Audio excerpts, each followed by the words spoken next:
Heyo, I would like to read to you a short story from the book Plot Stories for the Soul from Paul Krassner.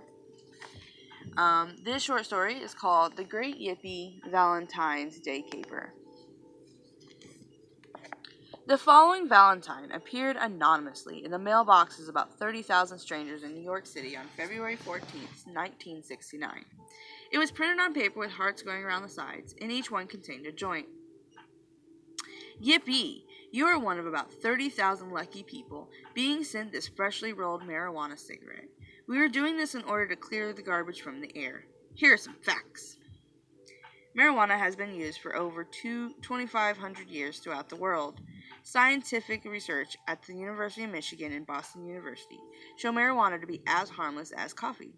Here's what an official study carried out by the British government had to say. Marijuana is much less dangerous than amphetamines and barbiturates and also less dangerous than alcohol. Marijuana is not habit-forming any more than are the movies. There's no lasting ill effects from even the acute use of marijuana. Excuse me. Says researchers Goodman and Gilman in the pharmacological basis of therapeutics. The often quoted fact that pot smoking leads to heroin addiction is just not true. Marijuana is not as dangerous as it was once thought to be, says Jay Murphy of the U.S. Bureau of Drug Control. It would be almost impossible to find more than a handful of researchers who would claim marijuana as harmful, yet the government and local authorities maintain the same attitude as they have held for years. The penalty for doing what you are doing right now runs up to life imprisonment in some states. Mayor Lindsay has just petitioned the governor of New York to raise the penalty from 1 to 4 years for possession. In 1968, over 60,000 people in California alone were arrested for smoking pot. Nationwide, statistics to be released next month will show over 200,000 arrests last year. The law is very discriminatory, with blacks, hippies, and other minority group members being the only ones prosecuted. Anyway, we thought we would give you a chance to make up your own mind. It's very simple. Just get a match and light up. Plenty of people smoke pot who do not smoke regular cigarettes, and besides, you can't get cancer from it. Just inhale deeply and hold the smoke down for as long as you can. You've had enough when you feel kind of nice and mellow. If you already smoke, join us when we strike again on Mother's Day by sending out 10 or more joints to persons selected from the phone book. And, oh yes, one more thing, don't call the cops. Dig? The story goes that Abby and Anita Hoffman asked Jimi Hendrix for a $2,000 check to buy the marijuana. Jimmy gave them $1,000 cash, so there would be no record of the transaction. 6 kilos of pot were bought for $800.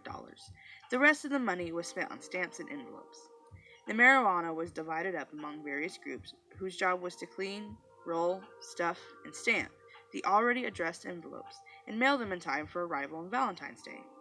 Anita, under the alias Amphetamine, wrote about this event in her book, Trashing. Because the acts were illegal, she changed the names, places, and date from Valentine's Day to Halloween. Our group was responsible for rolling 2 of the 6 kilos. Anita said that each kilo produced about 700 joints, or was it each pound? We had bamboo rollers, various types of rolling machines, and rolling papers. Rolling joints got tiresome, so you needed to change methods. We hung out forever, rolling, smoking, talking, listening to music, and rolling some more, in order to clean large amounts at a time. Anita and Abby used the window screen while we used my mother's round metal sieve. None of us ever had that much marijuana before, so we lived in total ecstasy on one hand and in total paranoia of getting busted on the other. Abby showed up with envelopes that were addressed with a typewriter that had been destroyed, postage stamps, and thousands of leaflets. We stuffed the envelopes with the letter and 1 marijuana joint.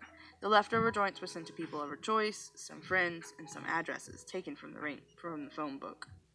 Some were mailed from mailboxes on 3rd Avenue in the Gramercy Park area, the same red and blue mailboxes that later were stenciled with a yellow star to turn the boxes into flags representing the National Liberation Front of North Vietnam.